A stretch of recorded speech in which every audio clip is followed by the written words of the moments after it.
for excitement.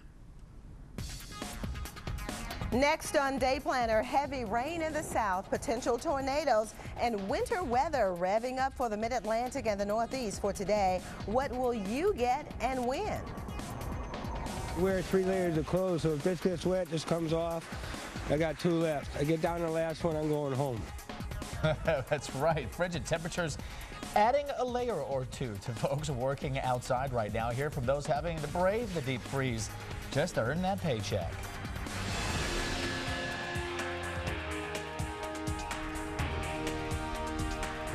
All right, from top to bottom, if you're in the state of Florida, you are at risk this hour. We're talking about possible severe thunderstorms over much of the Sunshine State, including the potential for tornadoes.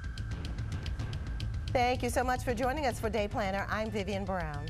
And I'm Wick Walker. Who's Wick? I'm Nick Walker. He has the week off. I feel like I need the week off right now.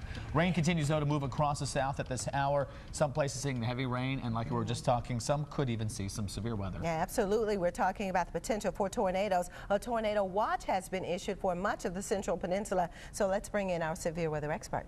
That's right. Dr. Forbes, tornado warnings starting to pop up here and there. What's the latest? Yeah, so far, no confirmed tornadoes. We had a funnel cloud in Duval County, some 1-inch hail, 58-mile-per-hour gust in Hernando County. The tornado warning for Duval County up there near Jacksonville has expired. You see, a bow echo now has pushed east.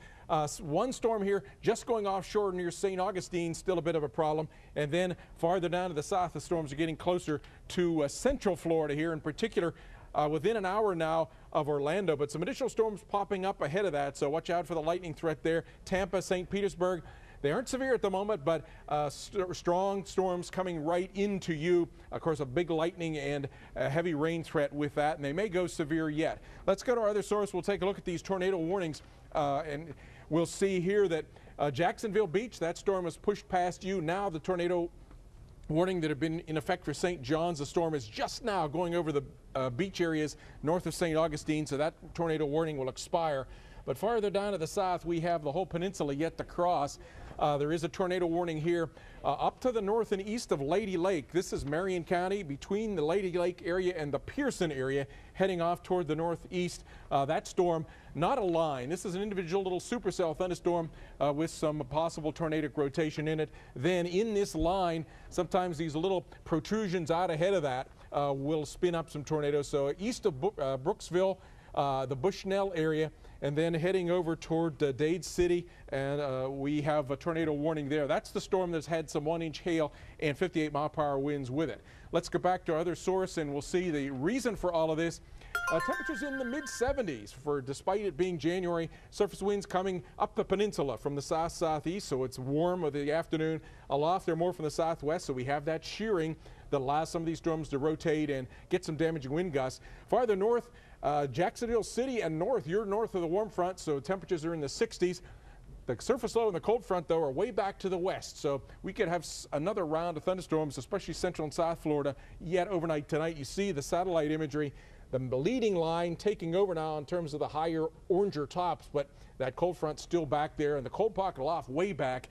That's a good thing. The cold air aloft is not getting involved over top of that warm, moist air, so that may hold down, instead of a tornado outbreak, more like isolated tornadoes and spotty damaging winds coming across the peninsula. But the threat working its way now from north and central into central and south may continue during the overnight hours with a chance of a tornado, chance of damaging wind gusts. So it's not a huge severe weather day, but it's a bad one if it hits your location. Of course, lots of lightning, lots of heavy rain. You'll take the rain, but you don't want the lightning and the severe weather. Adam?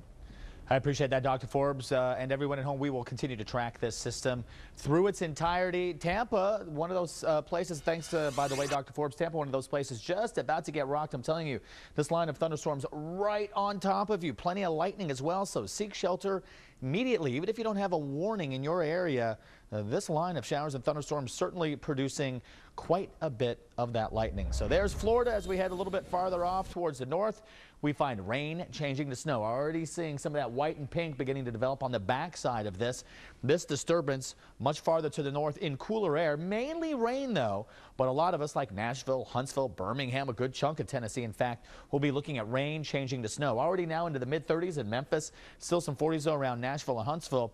but these temperatures will be dropping as that cooler air works on in. Interstate 40 will be tricky, parts of 55 with 1 to 3, 2 to 4 inches of snow, that sort of range. Huntsville, Memphis, Nashville, Jackson, Kentucky, all involved. When you hit some of the higher terrain here, the mountains, you might start to see a few places with 6 inches plus out there.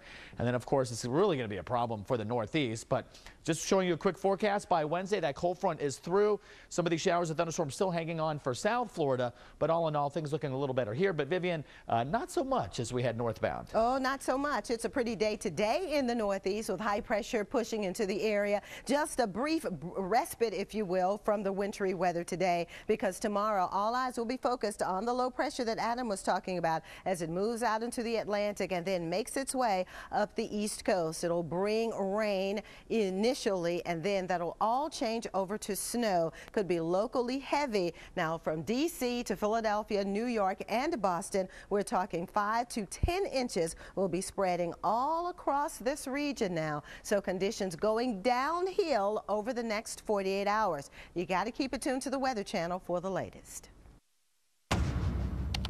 In America, there's an energy you can feel. Energy created by American workers.